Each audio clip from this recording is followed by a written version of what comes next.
Good morning बच्चों। बच्चों, कल अपन ने ग्रेविटेशन में ग्रेविटेशनल फोर्स के बारे में पढ़ा था।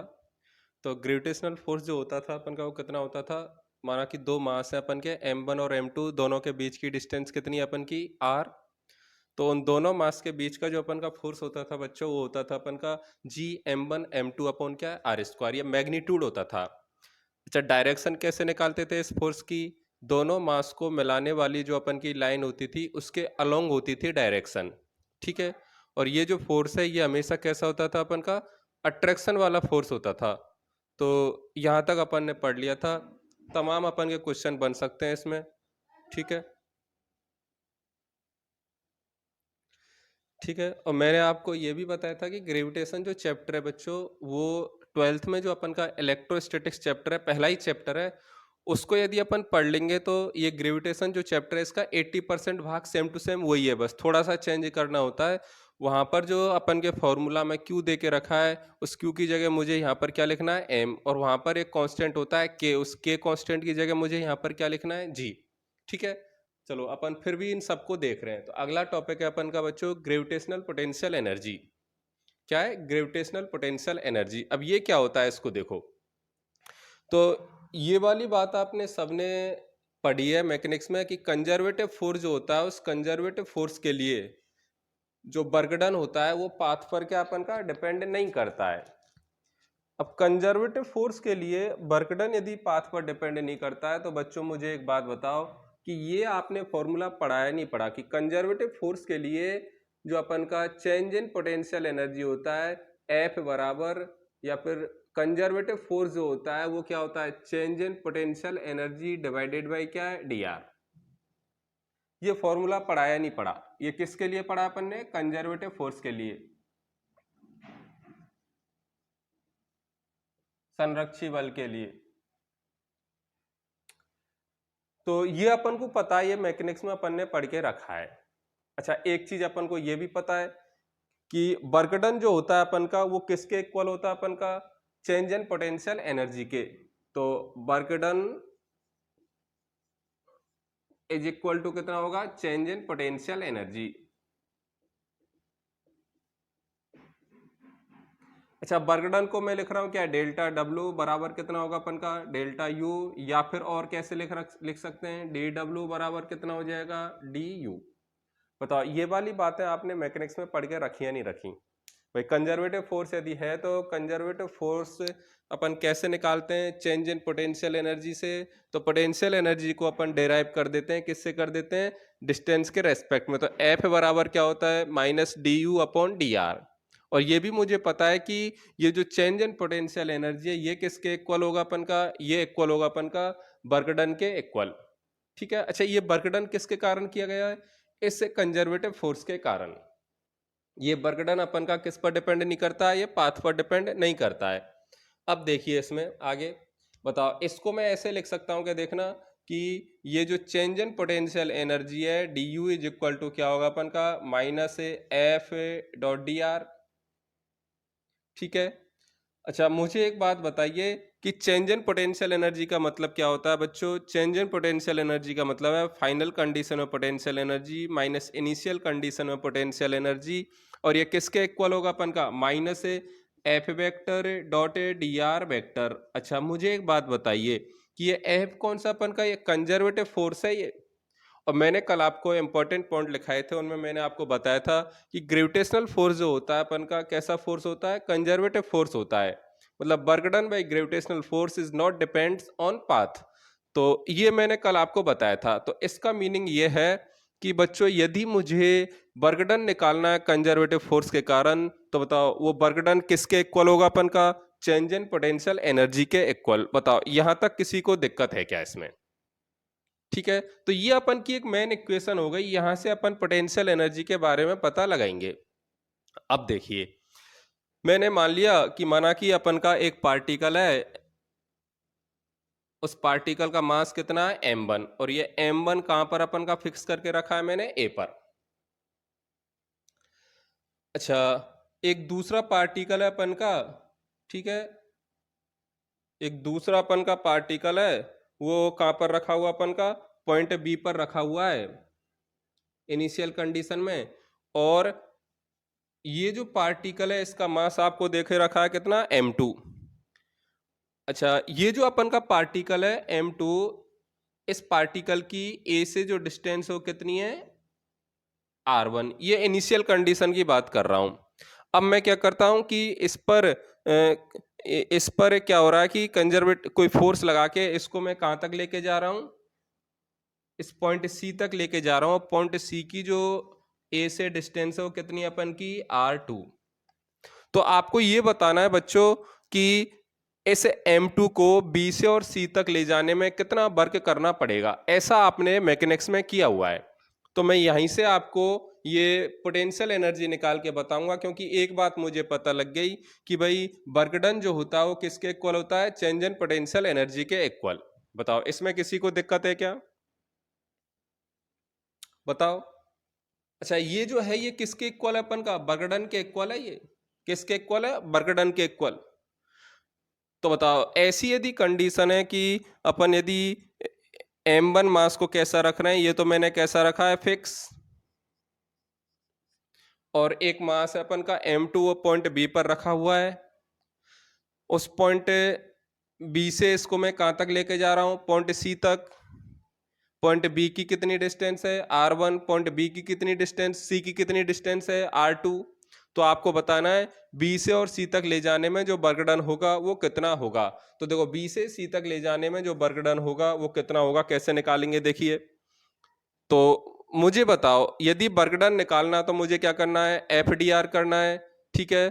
तो एफ यहाँ पे कैसा होना चाहिए अपन का, कांस्टेंट। तो मुझे एक बात बताओ बच्चों कि यहाँ पर जो एफ है अपन का कंजर्वेटिव फोर्स है वो कौन सा है, वो वर्क डन किसके कारण हो रहा है अपन का। तो ये दोनों जो मास है, इन दोनों मास के बीच में जो अपन का ग्रेविटेशनल फोर्स है उसके कारण क्या हो रहा है, अपन का बर्डन हो रहा है, ठीक है। तो मुझे एक बात बताइए बच्चों कि जब इस m2 को मैं पॉइंट बी से और पॉइंट सी तक लेके जाऊंगा तो ये जो अपन का फोर्स है कौन सा, ग्रेविटेशनल फोर्स है, कांस्टेंट रहेगा या फिर वेरी करेगा। तो देख लो बी से और सी तक यदि मैं लेके जा रहा हूं तो बताओ ये वाला फोर्स क्या करेगा, वेरी करेगा, क्योंकि फोर्स क्या होता है, जी m1 m2 अपॉन क्या है, आर स्क्वायर। अच्छा, फोर्स यदि जी m1 m2 upon R square होता है तो देखो जैसे जैसे इसको मैं आगे लेके जाऊंगा तो वो जो आर होती है दोनों मास के बीच की डिस्टेंस वो क्या हो रही है अपन की, लगातार चेंज हो रही है।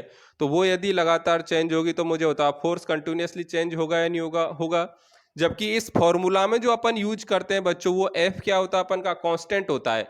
तो जब ऐसी कंडीशन आ रही होती है तो अपन फिजिक्स में कौन सा वाला मेथड यूज करते हैं, इंटीग्रेशन मेथड यूज करते हैं। अब मुझे बताओ इंटीग्रेशन मेथड का कैसे यूज करेंगे यहाँ पर। तो इंटीग्रेशन मेथड के लिए मैं क्या करता हूं, किसी r दूरी पर जाके dr डिस्प्लेसमेंट ले लूंगा। तो उस dr डिस्प्लेसमेंट के लिए उस फोर्स को मैं क्या मान लूंगा, कांस्टेंट। तो कैसे करेंगे, देखो मैंने क्या किया है, यहां से r दूरी पर इसकी क्या है, पोजीशन मान लिया कि भाई m2 किसी टाइम पर इस a से कितनी डिस्टेंस पर था, r पर, और dt टाइम बाद वो कहां पर पहुंच गया, इस वाली जगह पर। और ये वाला जो डिस्प्लेसमेंट है वो कितना अपन का, dr, ठीक है। तो ये मैंने कंडीशन मान ली है। तो मुझे एक बात बताओ कि यहां से और यहां तक ले जाने में जो वर्क डन होगा वो कितना होगा अपन का। तो यहां से और यहां तक ले जाने में जो वर्क डन होगा वो कैसे निकालेंगे अपन, एफ डॉट डी आर करके।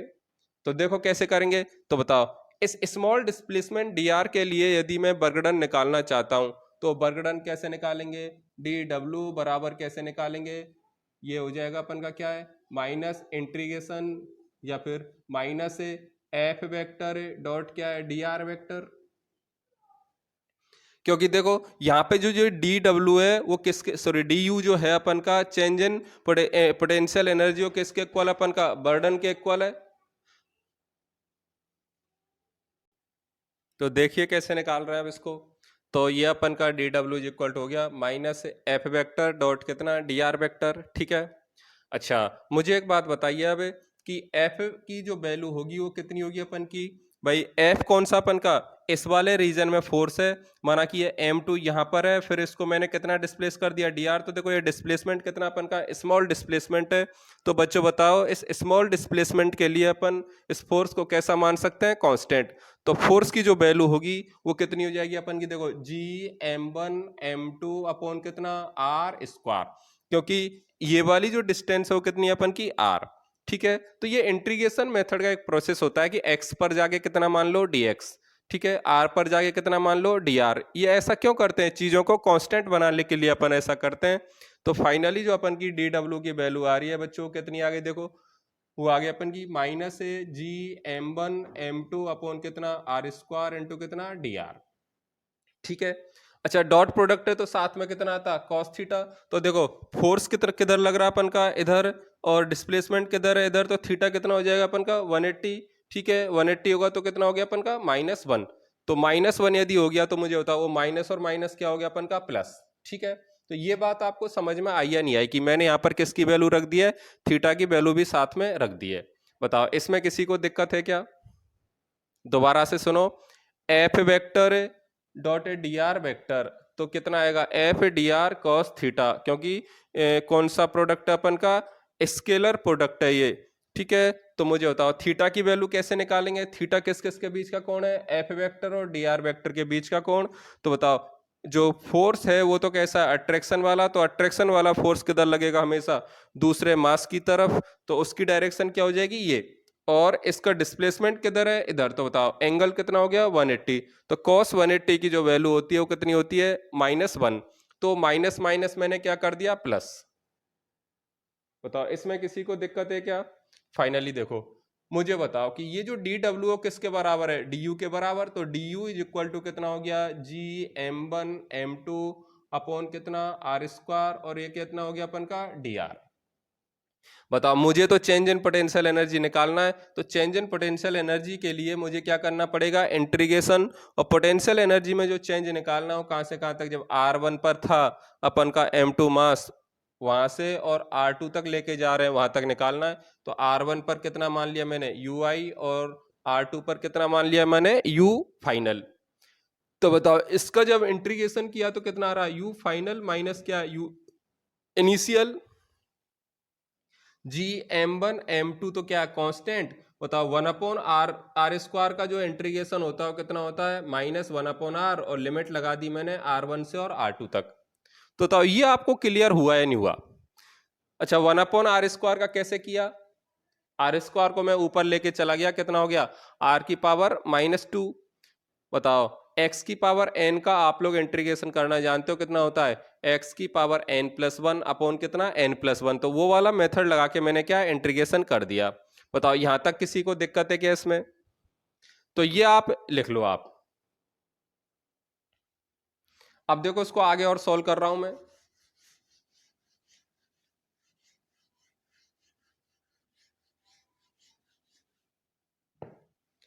तो कितना आ गया u final minus u initial is equal to कितना आ जाएगा, देखो माइनस मैंने कॉमन ले लिया, कितना हो गया जी M1 M2 अपॉन कितना चलो लिमिट रख दो। लिमिट रखेंगे तो कितना, पहले ऊपर वाली रखेंगे तो कितना, माइनस मैंने बाहर निकाल लिया तो कितना हो गया सॉरी 1/r2, और ये कितना हो गया अपन का 1/r1। ठीक है, ये अपन का लिमिट रखने के बाद क्या है फॉर्मूला आ गया। अब मुझे एक बात बताइए, ये यदि फॉर्मूला आ गया तो चलो इसको मैं थोड़ा सा अंदर और अच्छे से कर देता हूँ। u final minus u initial equal to कितना हो गया -जी M1 M2 अपॉन कितना हो गया अपन का, ये हो गया अपन का R2 माइनस ये कितना हो गया जी M1 M2 अपॉन कितना R1, माइनस और माइनस कितना हो गया इसका प्लस। अब देखिए बच्चों आपने जब मैकेनिक्स में पोटेंशियल एनर्जी के बारे में पढ़ा होगा तो वहाँ पर सर ने आपको बताया होगा कि पोटेंशियल एनर्जी हमेशा अपन एक रेफरेंस पॉइंट के रेस्पेक्ट में निकालते हैं, हमेशा किसके रेस्पेक्ट में निकालते हैं, एक रेफरेंस लाइन के रेस्पेक्ट में निकालते हैं। और जो रेफरेंस लाइन अपन लेते हैं बच्चों, उस रेफरेंस लाइन पर पोटेंशियल एनर्जी की वैल्यू कितनी मानते हैं अपन, 0। कितनी मानते हैं, 0। तो देखो यहां पर जो मैं रेफरेंस पॉइंट मान रहा हूं वो रेफरेंस पॉइंट में कौन सा मान रहा हूं, रेफरेंस पॉइंट मान रहा हूं मैं इनिशियल कंडीशन में। तो इस पोटेंशियल एनर्जी के लिए जनरली जो रेफरेंस पॉइंट माना जाता है वो कहां पर माना जाता है, इनफाइनाइट पर। और इनफाइनाइट पर जब अपन रेफरेंस पॉइंट मानते हैं तो इनफाइनाइट पर पोटेंशियल एनर्जी कितनी होती है, 0। ठीक है, तो लिख लेना इसमें कि potential energy always calculate with respect to a reference point और रेफरेंस लाइन। ठीक है, तो देखो यहां पर जो मैं रेफरेंस पॉइंट मान रहा हूं,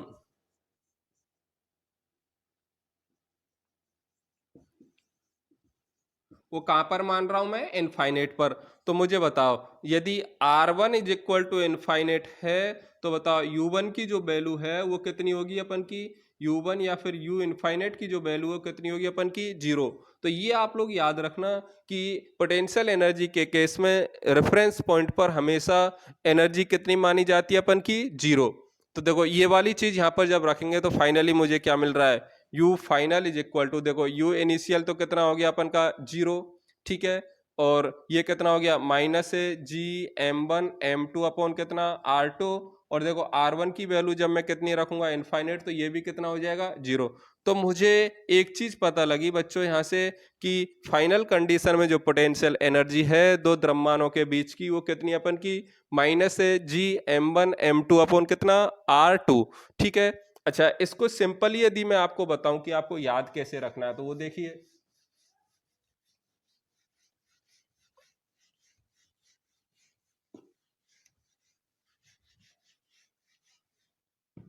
देखो इसको आपको याद कैसे रखना है, आपको याद इस तरीके से रखना है कि अपन के माना कि 2 पॉइंट मास है M1 और M2 और दोनों के सेपरेशन की जो डिस्टेंस है वो कितनी अपन की, r। अब आपसे पूछ लिया कि भैया ये जो सिस्टम आपको देके रखा है इस सिस्टम की पोटेंशियल एनर्जी क्या होगी, स्पेशल पॉइंट करके डाल देना। कैसे याद रखना आपको कि M1 और M2 दो मास हैं और दोनों मासों के सेपरेशन की डिस्टेंस कितनी है, r।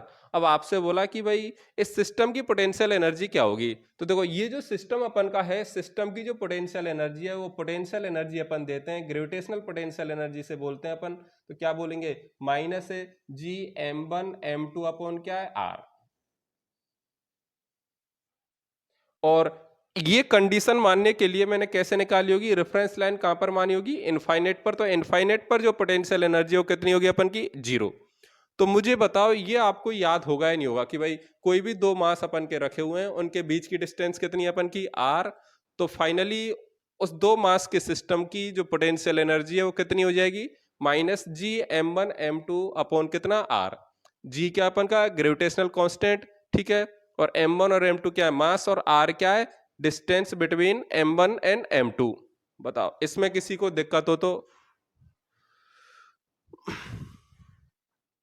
अब देखो ये तो मैंने जो सिस्टम लिया है ये कितने मास का सिस्टम लिया है, 2 मास का सिस्टम लिया है। माना कि अपन के पास ऐसा कोई सिस्टम दे रखा है जिसमें नंबर ऑफ मासेस कितने, 2 से ज्यादा हैं।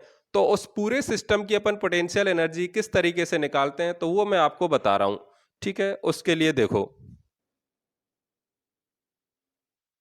देखो क्वेश्चन के टाइप में मैं आपको बता रहा हूं। 2 मास का सिस्टम यदि आपको दे के रखा है तो आप सिंपली पोटेंशियल एनर्जी निकाल लोगे। पर ऐसी यदि कंडीशन आपको दे के रखी है, माना कि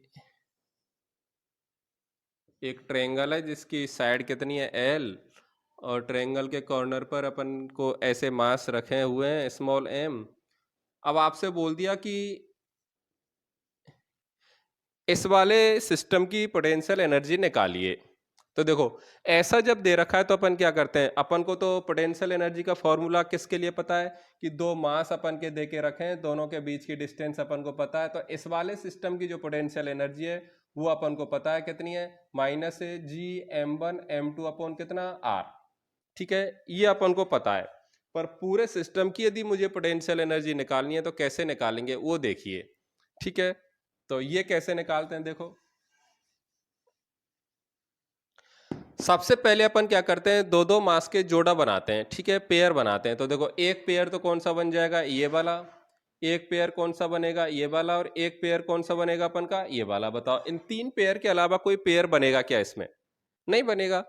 तो हर एक पेयर की पोटेंशियल एनर्जी अपन कैलकुलेट कर लेते हैं और टोटल पोटेंशियल एनर्जी यदि निकालनी है तो उसका अपन क्या करते हैं, स्केलर एडिशन कर देते हैं। तो देखो सबसे पहले इस वाले पेयर की यदि मैं पोटेंशियल एनर्जी निकालूं तो मैं बोल रहा हूं U1 की वैल्यू कितनी है, -GM1 और M2 दोनों सेम है तो कितना हो गया, m² अपॉन कितना, L। ऐसे U2 की जब मैंने वैल्यू निकाली बच्चों तो ये कितनी आई अपन की, ये भी अपन की आई -GM² अपॉन कितना, L। इसी तरीके से जब मैंने U3 की वैल्यू निकाली तो वो भी कितनी आ रही है, -GM² अपॉन कितना, L। बताओ U टोटल यदि अपन निकालेंगे तो कितनी आ रही है, तो U टोटल की वैल्यू कितनी आ रही है, U1 प्लस U2 प्लस कितना U3। तो देखो फाइनली अपन की जो टोटल पोटेंशियल एनर्जी आई है वो आ गई 3Gm² अपॉन कितना L। तो इस तरीके से अपन को क्या है, टोटल पोटेंशियल एनर्जी निकालनी है। ठीक है, अब ऐसे अपन के बहुत सारे क्वेश्चन बन सकते हैं, आप लोग खूब सारे क्वेश्चन बना सकते हो। देखो माना कि एक क्वेश्चन ये वाला बन गया, आप खुद से करना घर पर, कि एक अपन को स्क्वायर दे के रखा है, ठीक है, और स्क्वायर के हर एक पॉइंट पर ऐसे मास रखे हुए हैं। स्क्वायर की जो साइड अपन को दे के रखी हो कितनी है, स्मॉल a, और एक मास माना कि सेंटर पर रखा हुआ है। तो आपसे पूछा कि भैया ये जो अपन का सिस्टम बन रहा है, सिस्टम की पोटेंशियल एनर्जी क्या होगी। तो आपको सबसे पहले क्या करना है, अब देखो इसमें काफी लंबी कैलकुलेशन हो जाएगी, ऐसे क्वेश्चन पूछता नहीं है वैसे वो, पर फिर भी अपन को आना चाहिए। कैसे करेंगे, दो दो मास के अपन क्या पेयर बना लेंगे और सभी के लिए पोटेंशियल एनर्जी निकालेंगे। टोटल निकालने के लिए क्या करेंगे, अपन एडिशन कर देंगे। तो बताओ ऐसे क्वेश्चन आप लोग कर लोगे क्या। देखो इसमें एक नए टाइप का क्वेश्चन और बताता हूं मैं आपको। देखो अगले टाइप का क्वेश्चन कैसा है, ये बहुत डिटेल में करते हैं अपन इलेक्ट्रोस्टैटिक्स में, फिर भी यहां पर आप लोग देख लो। अपन का एक इक्विलेटरल ट्रायंगल है ये वाला, जिसकी साइड आपको दे के रखी है कितनी, स्मॉल l, और मास रखे हुए हैं कितने कॉर्नर पर, स्मॉल m। ठीक है, ये इनिशियल कंडीशन है। अब मैं क्या कर रहा हूं कि ये जो इक्विलेटरल ट्रायंगल है, इस इक्विलेटरल ट्रायंगल की साइड को मैं क्या कर रहा हूं, चेंज कर रहा हूं। मतलब इसको मैं इंक्रीज कर रहा हूं, कितने तक इंक्रीज कर दिया, 12 तक। मतलब इन मास को मैं क्या दूर लेके गया हूँगा, तो अपन के इक्विलेटरल ट्रायंगल की साइड क्या हो गई, अपन की डबल हो गई। मतलब ये भी 12 हो गई, ये भी 12 हो गई, और ये भी कितनी है, 12। और यहाँ पर कितना अपन का मास m, ये भी m, और ये भी क्या अपन का m। तो ये अपन की फाइनल कंडीशन है। तो आपको बताना है कि इस कंडीशन से इस कंडीशन में जाने में जो बर्डन किया होगा मैंने वो कितना है, ये आपको निकालना है। ठीक है, ये अपन को निकालना है। तो कैसे निकालेंगे बताओ। तो अपन को एक चीज पता है कि भाई इनिशियल से फाइनल कंडीशन में यदि अपन जा रहे हैं, तो अपन ने जब ग्रेविटेशनल पोटेंशियल एनर्जी पढ़ ली है, तो बच्चों मुझे एक बात बताओ कि इन दोनों कंडीशन में पोटेंशियल एनर्जी चेंज हो रही है या नहीं हो रही। तो ये मुझे पता लग रहा है कि पोटेंशियल एनर्जी अपन की चेंज हो रही है। तो देखो अपन को पता है कि वर्क डन जो होता है वो चेंज इन पोटेंशियल एनर्जी के इक्वल होता है। तो work done is equal to क्या होगा अपन का, चेंज इन पोटेंशियल एनर्जी। बताओ चेंज इन पोटेंशियल एनर्जी का मतलब क्या है, फाइनल कंडीशन में माइनस क्या है, इनिशियल कंडीशन में। अब बताओ फाइनल कंडीशन में कैसे निकालेंगे, वही तरीका, दो दो के पेयर बनाएंगे, हर एक पेयर के लिए अलग से पोटेंशियल एनर्जी निकाल के टोटल करने निकालेंगे, तो क्या कर देंगे, ऐड कर देंगे। ऐसे अपन इनिशियल कंडीशन में निकाल लेंगे। तो फाइनली अपन ऐसे क्वेश्चन को कैसे करेंगे, ये भी आपको समझ में आया या नहीं आया। तो कैसे करते हैं अपन, work done is equal to change in potential energy. अगला अपन का टॉपिक है इसी में आगे, ग्रेविटेशनल पोटेंशियल। और भी इसमें क्वेश्चन है, मैं आपको बाद में कराऊंगा, एक पूरा लेक्चर क्वेश्चन का डालूंगा। ठीक है, अभी अपन ये थ्योरी देख लेते हैं थोड़ी। अगला टॉपिक है ग्रेविटेशनल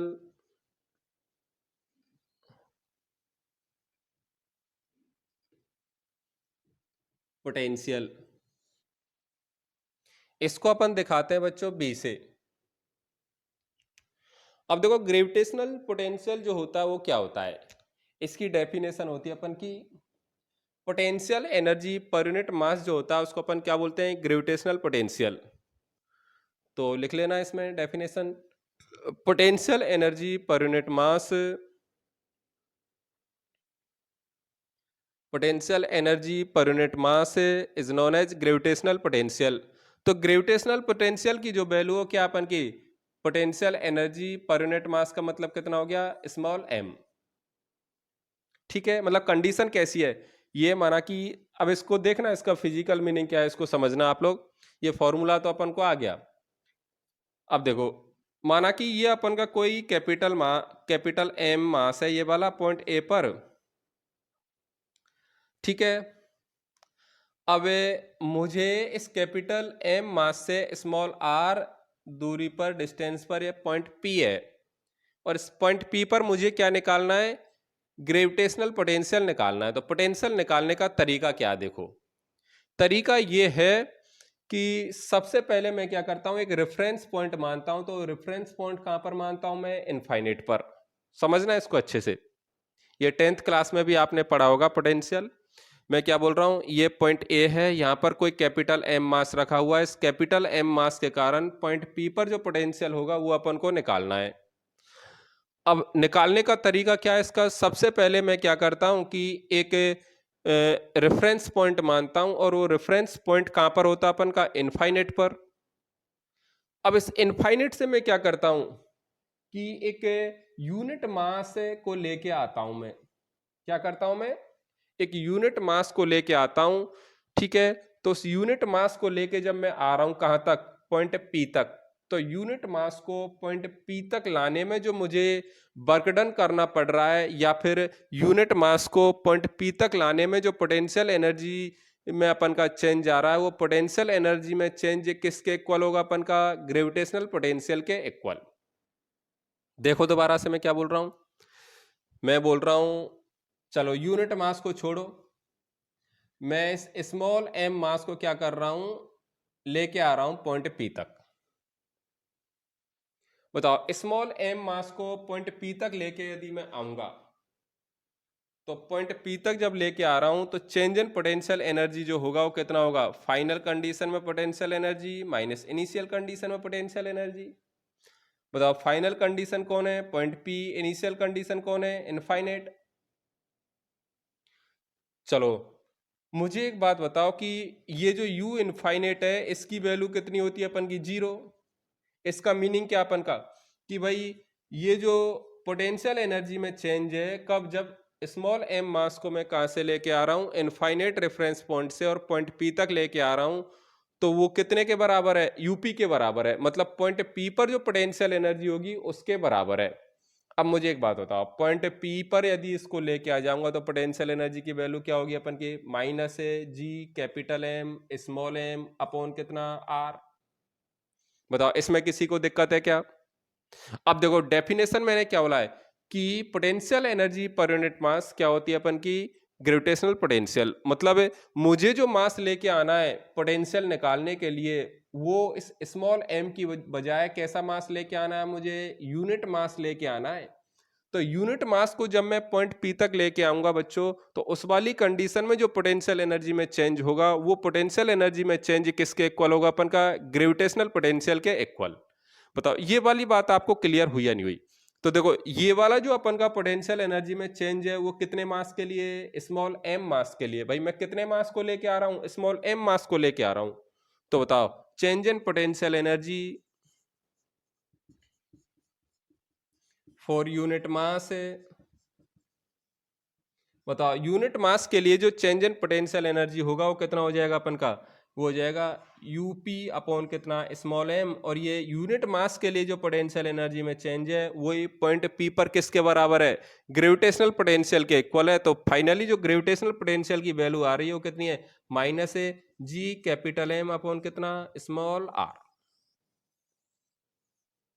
तो ये फॉर्मूला आपको याद होगा या नहीं होगा, कि भाई कोई भी मास अपन को दे रखा है, उस मास से आर डिस्टेंस पर यदि मुझे ग्रेविटेशनल पोटेंशियल निकालना है, तो आर डिस्टेंस पर जो ग्रेविटेशनल पोटेंशियल की वैल्यू होगी, गुरुत्वीय विभव की जो वैल्यू होगी, वो गुरुत्वीय विभव कितना होगा अपन का, माइनस जी एम अपॉन कितना, आर। ठीक है, ये फॉर्मूला याद हो जाएगा अपन को। तो ये देखो ये सारे फॉर्मूला अपन के इलेक्ट्रोस्टैटिक्स में आते हैं। सिर्फ एम की जगह मुझे क्या रखना होता है, क्यू, और ये आर की सॉरी जी की जगह क्या रखना होता है, के। अच्छा ये एक चीज याद रखनी कि यहां पर जो मैंने मास लिया, ये मास कैसा अपन का, पॉइंट मास है। ये कैसा मास है, पॉइंट मास। याद रखना इस वाली चीज को। तो पॉइंट मास के कारण जो आर डिस्टेंस पर अपन का पोटेंशियल होगा, वो कितना हो जाएगा अपन का, minus G M upon are.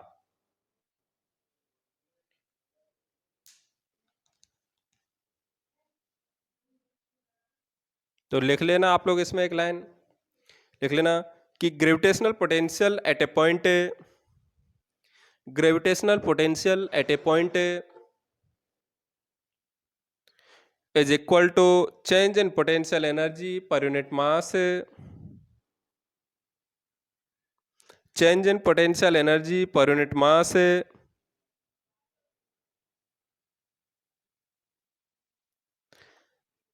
अगला पॉइंट लिख लेना,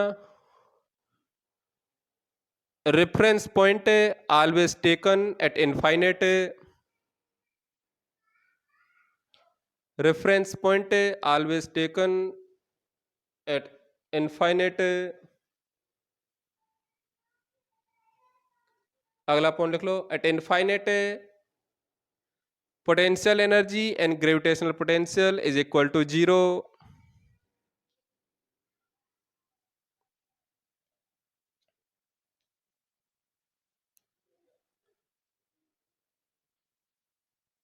ठीक है, आगे देखो।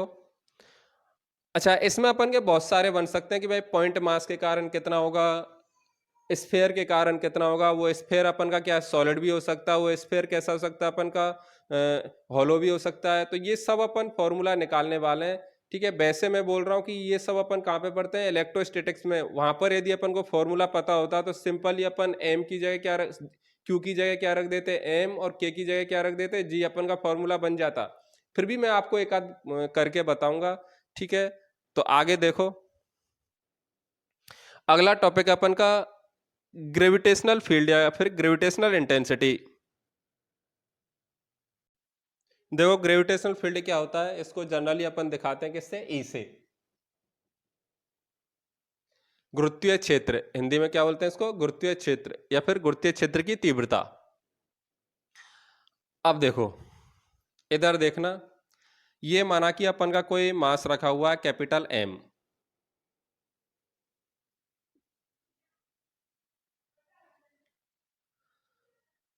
अब मुझे तो ये देखना है ग्रेविटेशनल फील्ड या ग्रेविटेशनल इंटेंसिटी का मतलब है कि ये जो अपन का कैपिटल एम मास रखा हुआ है पॉइंट ए, इस मास के चारों तरफ,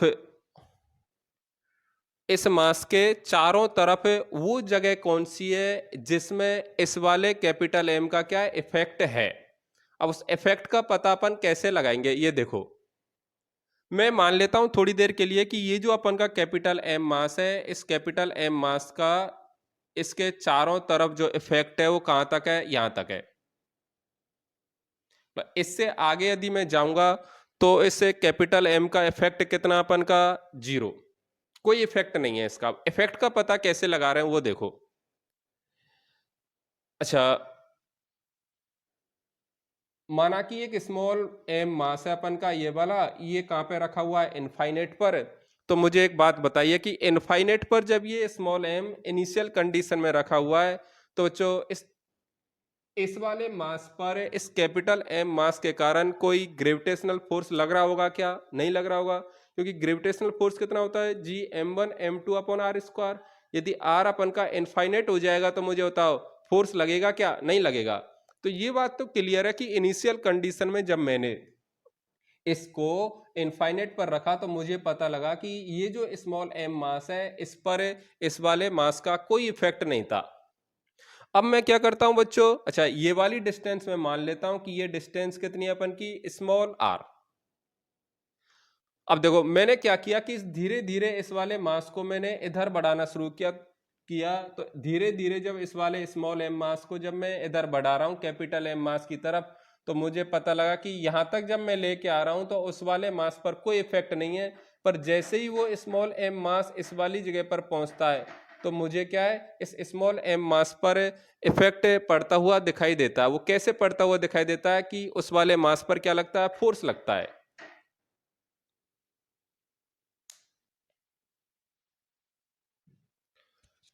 तो देखो, जैसे ही ये वाला स्मॉल एम मास है इस वाले पॉइंट पर पहुंचता है तो ये क्या है, फोर्स एक्सपीरियंस करता है। तो मुझे बताओ ये स्मॉल एम मास जब यहाँ पर आ जाएगा तो जो ग्रेविटेशनल फोर्स अपन का लग रहा होगा, वो ग्रेविटेशनल फोर्स कितना लग रहा होगा अपन का, माइनस है G capital M small M upon कितना, आर स्क्वायर।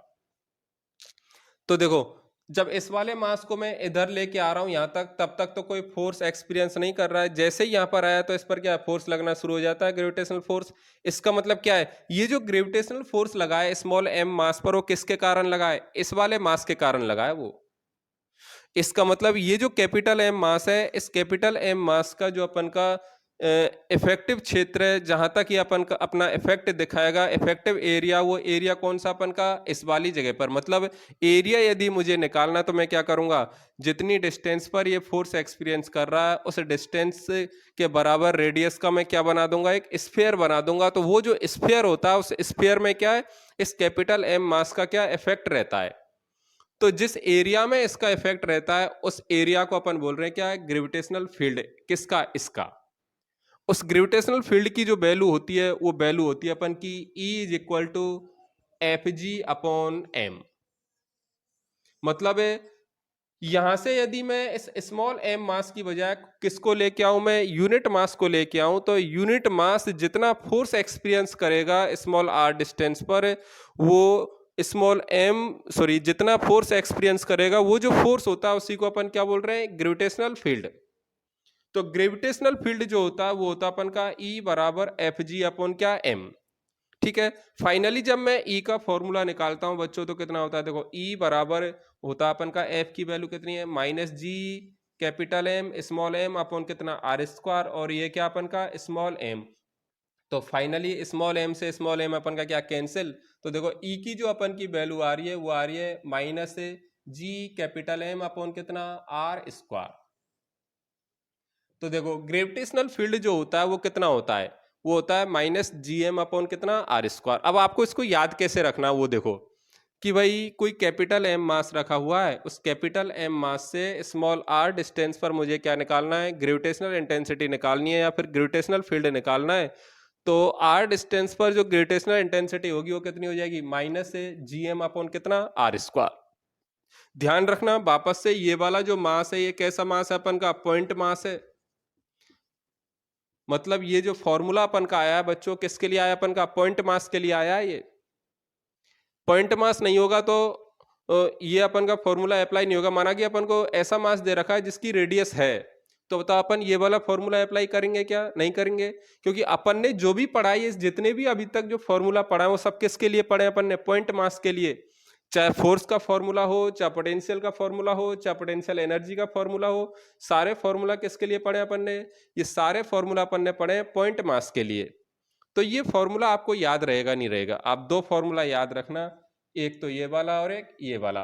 तो बताओ जो ग्रेविटेशनल फील्ड है उसकी वैल्यू क्या हो गई, कि जो ग्रेविटेशनल फोर्स होता है पर यूनिट मास है उसको अपन क्या बोलते हैं, उसको बोलते हैं ग्रेविटेशनल फील्ड। ठीक है। और यू पॉइंट मास के कारण आर डिस्टेंस पर जो अपन का ग्रेविटेशनल फील्ड होगा वो कितना हो जाएगा, माइनस से जी एम अपॉन कितना, आर स्क्वायर। ठीक है ना। तो इसको आप लोग करिए। अगला अपन का टॉपिक है relation between gravitational field and gravitational potential.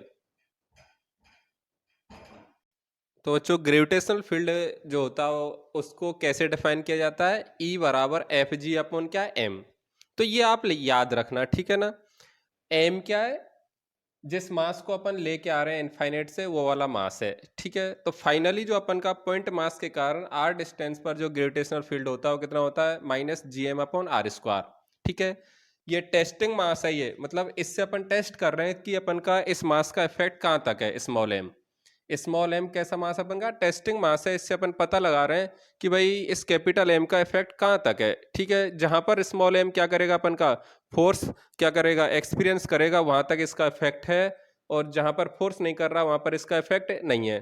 तो फाइनली इसको मैं बोल सकता हूं कि भाई यूनिट मास के लिए जो अपन का ग्रेविटेशनल फोर्स होता है उसी को अपन क्या बोलते हैं, ग्रेविटेशनल फील्ड बोलते हैं। ठीक है ना। चलो यहां तक अपन ने कर लिया, अगला टॉपिक अपन डाल लो, रिलेशन बिटवीन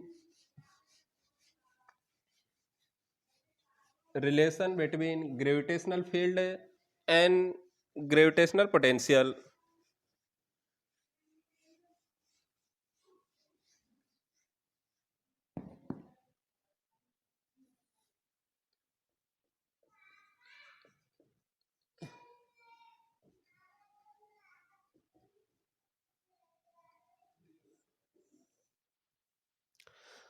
अच्छा एक चीज याद रखना, ग्रेविटेशनल फील्ड कैसी अपन की फिजिकल क्वांटिटी है, वेक्टर क्वांटिटी है, जबकि ग्रेविटेशनल पोटेंशियल कैसी क्वांटिटी है? स्केलर क्वांटिटी है, ठीक है ना।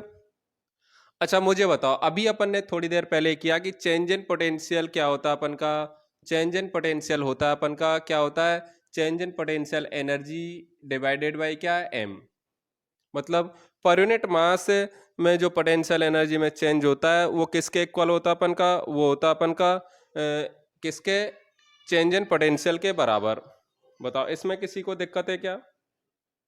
ये तो अपन को पता है भाई। फाइनली मैंने आपको फॉर्मूला क्या बताया, यही तो होता है बीपी इज इक्वल टू क्या होता है अपन का? D U upon M. पर ये बीपी कब आया था? जब मैंने इनफाइनेट पर क्या माना था? रेफरेंस पॉइंट माना था। तो इनफाइनेट पर रेफरेंस पॉइंट जो मान रहे हैं उस पर तो पोटेंशियल कितना होता है? जीरो। तो ये कितना हो गया? D U upon M. तो फाइनली तो आपको ऐसा ही याद रखना है, और ये आपने 10th क्लास में भी पढ़ा होगा कि हमेशा अपन क्या निकालते हैं? चेंज इन पोटेंशियल निकालते हैं। तभी तो अपन रेफरेंस पॉइंट कहां पर मान रहे हैं? इनफाइनेट पर, जिससे इनफाइनेट पर पोटेंशियल कितना हो जाएगा? जीरो। तो चेंज इन पोटेंशियल जो होता है ये क्या अपन का? Change in potential. तो change in potential is equal to क्या होगा? Change in potential energy per unit mass. बताओ, ये अपन को पता है, ठीक है। बताओ इसमें किसी को दिक्कत है क्या? अब देखिए, माना कि एक अपन का स्मॉल एम मास है। इस स्मॉल एम मास को यदि मैं, ये ग्रेविटेशनल फील्ड है जिसमें ग्रेविटेशनल फील्ड की वैल्यू कितनी है? E vector.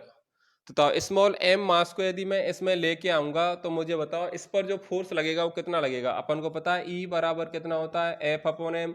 तो फोर्स कितना होगा अपन का? ई इंटू कितना? एम। ठीक है, यही होगा ना। तो फाइनली देखो मैं क्या बोल रहा हूं कि माना कि कोई मास है अपन का स्मॉल एम। तो माना कि कोई अपन का मास है, उस मास के कारण आर डिस्टेंस पर जो अपन का ग्रेविटेशनल फील्ड है वो कितना? ई। लिख लेना सारी चीज, लिख लेना। Suppose the gravitational field at a point,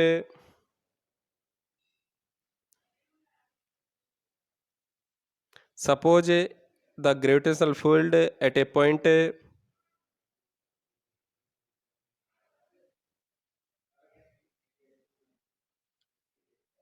due to given mass, due to given मास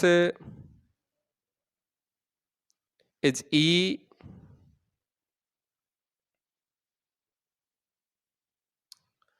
ठीक है। तो ये एक अपन का गिवन मास के कारण यहाँ पर जो अपन का ग्रेविटेशनल फील्ड है वो कितना? ई है। वो गिवन मास माना कि कौन सा है? ये रहा। अब मैं एक स्मॉल एम मास को क्या इसमें लेके आ रहा हूं, तो जैसे मैं यहां पर लेके आऊंगा तो इस स्मॉल एम मास पर जो फोर्स लगेगा वो कितना लगेगा? ई इंटू कितना? एम। अच्छा मुझे एक बात बताओ कि इस फोर्स की डायरेक्शन क्या होगी? अट्रैक्शन का फोर्स है तो फोर्स की डायरेक्शन क्या होगी? इधर। तो देखो ये जो अपन की ग्रेविटेशनल फील्ड है ये भी कैसी क्वांटिटी है? वेक्टर क्वांटिटी है। तो इसकी डायरेक्शन भी किधर होगी? फोर्स की डायरेक्शन में होगी। तो ई की डायरेक्शन भी किधर होगी? फोर्स की डायरेक्शन में, ऐसे। तो मुझे एक बात बताओ कि जब मैंने फोर्स निकाल लिया, अब माना कि इस स्मॉल एम मास को मैं आर से, ये वाली डिस्टेंस कितनी मान रखी है मैंने? आर। तो आर से और डी आर तक मैं लेके जा रहा हूं। तो आर से डी आर तक ले जाने में मुझे जो वर्क करना पड़ेगा वो वर्क कितना होता है अपन का? D W is equal to कितना हो जाएगा अपन का? देखो D W is equal to हो जाएगा F vector dot D R vector. बताओ एफ की वैल्यू कितनी है अपन की? ई इंटू एम इंटू कितना? D R. बताओ स्केलर प्रोडक्ट है, डॉट स्केलर प्रोडक्ट है या फिर डॉट प्रोडक्ट है, तो बताओ साथ में कौन आएगा? Cos theta. बताओ यहाँ पर थीटा की वैल्यू कितनी है? बताओ डी आर का मतलब इसको मैं किधर लेके जा रहा हूँ? ऐसे। और ई किधर लग रहा है? इधर। तो ये थीटा की वैल्यू कितनी होगी? 180। तो फाइनली डी डब्ल्यू की जो वैल्यू आ रही है बच्चों कितनी आ रही है? माइनस ई एम इंटू कितना? D are. ये अपन की वैल्यू आ रही है। और अपन को पता है कि कंजर्वेटिव फोर्स के कारण जो वर्क डन होता है वो चेंज इन पोटेंशियल एनर्जी के इक्वल होता है। तो बताओ finally change in potential energy की वैल्यू आ गई अपन की ई एम इंटू कितना? D R. अब देखो मुझे पता है कि change in potential is equal to क्या होगा? क्या होता है? Change in potential energy per unit mass. तो ये जो चेंज इन पोटेंशियल है अपन का D B is equal to, देखो डी यू की वैल्यू रख रहा हूं तो कितना? Minus E M into D R upon कितना? एम। एम से एम कैंसिल अपन का। तो फाइनली जो मुझे रिजल्ट मिल रहा है, यहां से मिल रहा है ई बराबर कितना? माइनस डी बी अपॉन कितना? D are. तो ये एक अपन का ग्रेविटेशनल फील्ड और ग्रेविटेशनल पोटेंशियल में क्या होता है, रिलेशन होता है। इसको आप लोग याद रखना। ये सेम टू सेम रिलेशन अपन इलेक्ट्रोस्टैटिक्स में भी निकालते हैं, ठीक है। इस वाले रिलेशन का यूज करके अपन बहुत सारे फॉर्मूला निकाल सकते हैं। तो आपको सिर्फ इतना सा याद रखना है कि ग्रेविटेशनल फील्ड जो होता है वो -dv/dr होता है, ठीक है। अब देखो ग्रेविटेशनल फील्ड तो कैसी क्वांटिटी है, स्केलर क्वांटिटी है। तो बताओ स्केलर क्वांटिटी को तो बच्चों अपन हर एक डायरेक्शन के लिए अलग लिख सकते हैं। कैसे लिखेंगे, देखो माना कि मैं एक्स डायरेक्शन में ग्रेविटेशनल फील्ड की बात करूं तो ये कितना होगा अपन का -dv/dx। वाई की यदि बात करूं तो कितना हो जाएगा -dv/ कितना dy। और जेड की यदि मैं बात करूं तो कितना -dv/ कितना dz।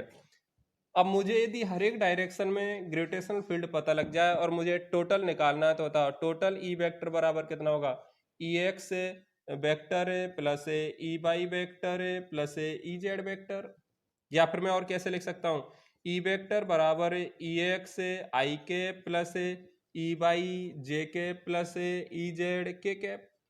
अच्छा ई एक्स और ई वाई और ई जेड की वैल्यू मुझे पता है कौन सी है, ये रही। बताओ मैग्नीट्यूड यदि मुझे निकालना तो क्या करूंगा, ई वेक्टर का जो मैग्नीट्यूड होगा वो √(EX² plus EY² plus EZ²। इस तरीके से मैं क्या निकाल सकता हूँ, मैग्नीट्यूड। तो ये थोड़ा थोड़ा आप लोग याद रखना। वैसे मैं आपको बता दूं ग्रेविटेशन वाले चैप्टर में ये जो पोर्शन है ना, इससे ज़्यादा क्वेश्चन नहीं पूछे जाते, क्योंकि ये जो पोर्शन है, ये वाला पोर्शन मेजर पोर्शन है किसका, इलेक्ट्रोस्टैटिक्स का। तो वहां पर इसमें ज़्यादा क्वेश्चन पूछे जाते हैं। हाँ फिर भी इसमें पूछ सकता है, ठीक है।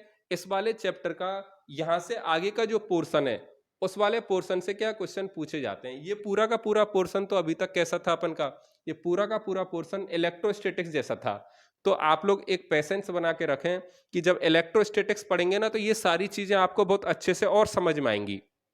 वहां पर सर आपको बताएंगे कि ग्रेविटेशन में जो आपने फॉर्मूला पढ़े हैं वो सेम टू सेम ऐसे ही हैं, और क्यू की जगह क्या रखना है एम, और के की जगह क्या रखना है जी, और सेम टू सेम वही फॉर्मूला है, ठीक है। बहुत सारे फॉर्मूला निकलवाएंगे सर वहां पर, रिंग के लिए, डिस्क के लिए, ठीक है, स्फीयर के लिए, तमाम फॉर्मूला निकलवाएंगे।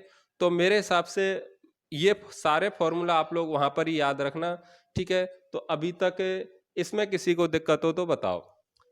मैं फिर बोल रहा हूं इलेक्ट्रोस्टैटिक्स जैसा ही है सेम टू सेम ये चैप्टर पूरा का पूरा।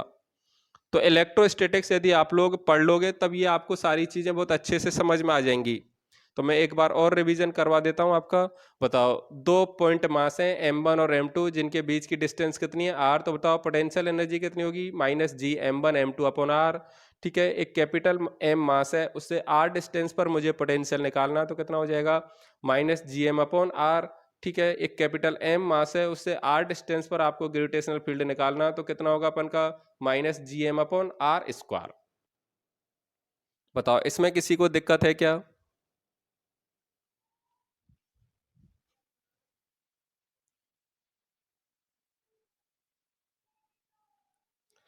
अच्छा इस पर क्वेश्चन अपन करेंगे कल। मैं ये जो टॉपिक है यहाँ तक जो पढ़ाया अपन ने, इस पर मैं कल क्वेश्चन का वीडियो बनाऊंगा, तो कल क्वेश्चन आएंगे। आप एक बार आज थ्योरी अच्छे से पढ़ लेना ये, ठीक है ना।